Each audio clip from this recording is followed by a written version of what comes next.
And joining us now is Democratic Representative from Pennsylvania, Brendan Boyle. He's the ranking member of House Budget Committee. I just want to ask you to start, sir, where do you see the status of this bill right now as it stands? Well, in terms of the so-called big, beautiful bill for billionaires, that, of course, is in the U.S. Senate, having unfortunately passed the House of Representatives despite united Democratic opposition. We shall see in what shape or form it comes back to us in the House. But either way, the core crux of it is not going to change. It is literally throwing 16 million Americans off their health care in order to pay for tax cuts that mostly go to the top 1% of the United States.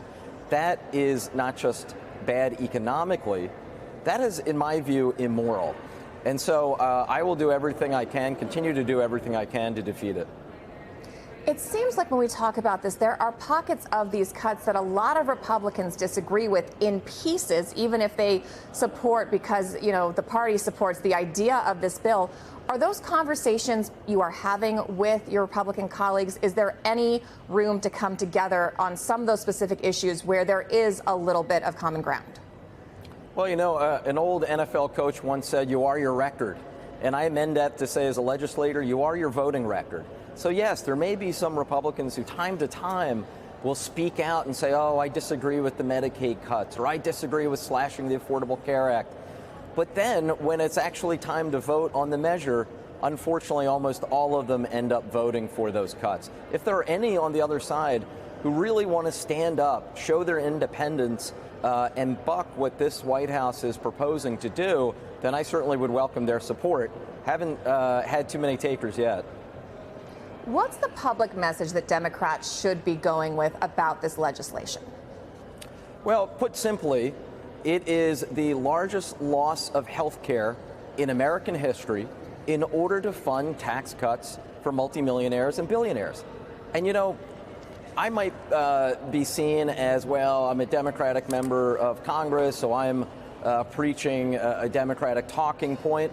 Not so. It's the official scorekeepers on legislation, the nonpartisan Congressional Budget Office, that certified 16 million Americans will lose their health care if this Republican bill becomes law, and most of the benefit of those cuts will instead be paid out in tax cuts that mostly go to the richest 1/10% of Americans.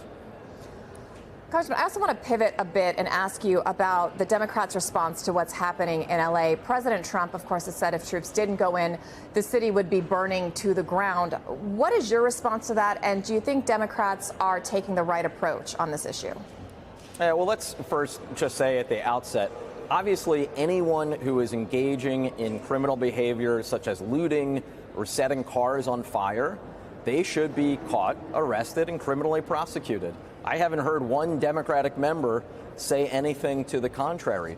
The second thing is also true, that President Trump, rather than attempting to alleviate the situation, to reduce tensions, to bring us back to a normal sense of order, he's actually taking steps to further enrage it. And frankly, I think this is a part of a deliberate White House strategy. They know that this bill is incredibly unpopular, that when Americans are asked, do you support cutting Medicaid in order to fund tax cuts, by an 81% number, the American people oppose that. And so the White House, frankly, I think wants this spectacle that we are seeing play out in L.A. You think your party needs to do more to convince voters that you're in the cultural mainstream?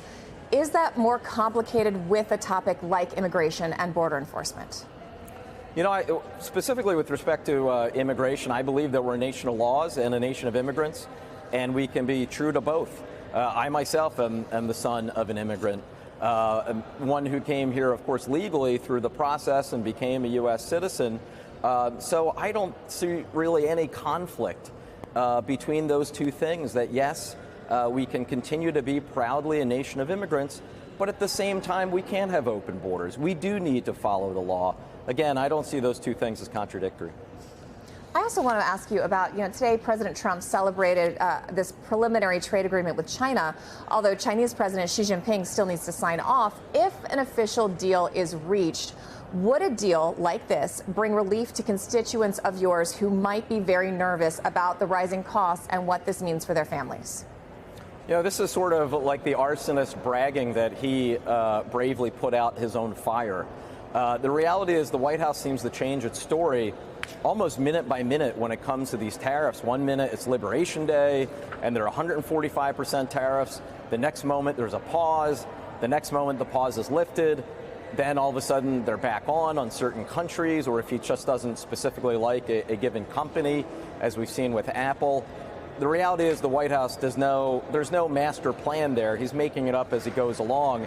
I want to see an end once and for all to this problem that President Trump and his administration have created, because this is raising costs for most American consumers. All right, Congressman Brennan Boyle, thanks for being with us.